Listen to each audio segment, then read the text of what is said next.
On July 17, 1959, in a gorge in northern Tanzania called the Olduvai Gorge, a paleontologist/archaeologist named Mary Leakey discovered the fossilized skull of a species she named Paranthropus boisei, and this wasn't any normal skull.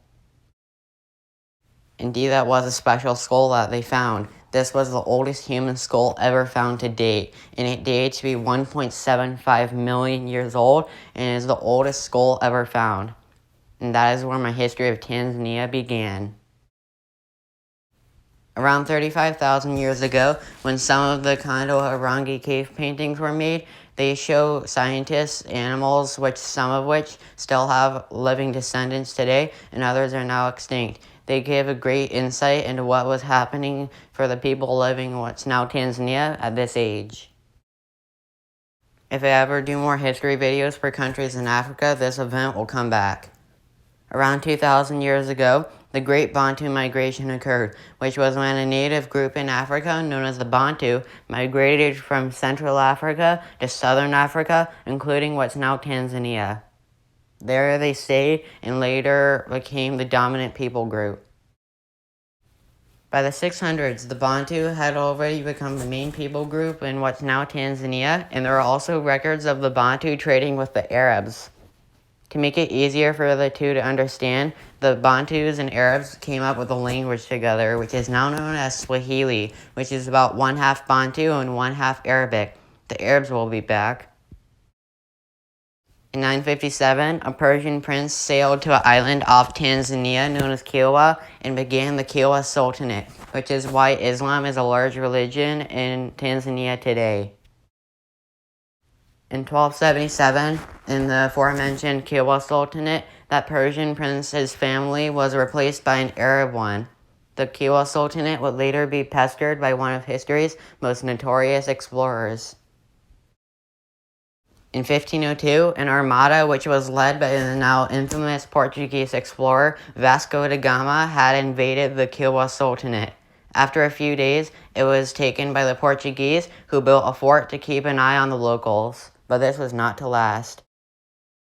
In 1696, the Portuguese were forced off Kilwa Island as well as the neighboring Zanzibar Island by the Omani Empire, who they used to rule.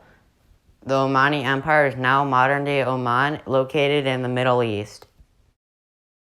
Starting in 1776 and lasting until the early 1900s was the beginning of the often forgotten Arab slave trade. During its 2.5 centuries of operation, around 14 million people were forced out of their homelands and taken to unknown places for them. This is around 4 million more people enslaved than the much more well-known Atlantic slave trade. In 1856, on the island I mentioned, which was Zanzibar if you were paying attention, the Sultanate of Zanzibar was founded, which ruled itself until 1964. Keep this Sultanate in mind, because it's going to come back.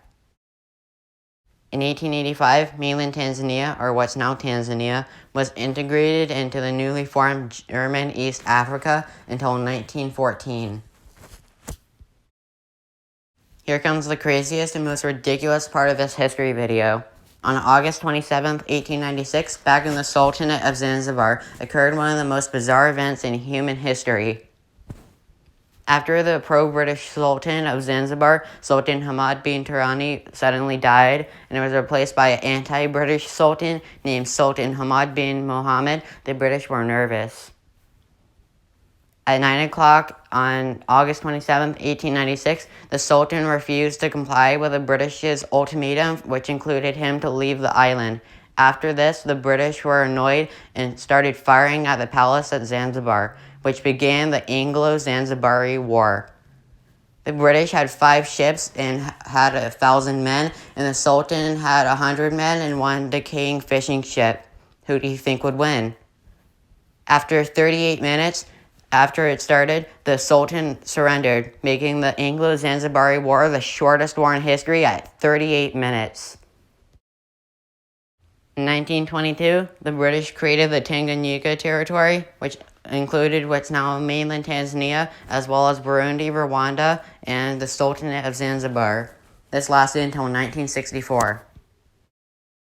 In In 1964, after the Tanganyika territory was disestablished, it was merged with the Sultanate of Zanzibar to create Tanzania. Get it? Tanganyika, Zanzibar, Tanzania. And with that, that is my history of Tanzania. Thanks so much for watching. Now that I've done Tanzania, coming out on August 15th will be my history of India. And after that will be Indonesia. And with that, thank you all so much for watching. Be sure to check out my anthem video for Tanzania. Thank you.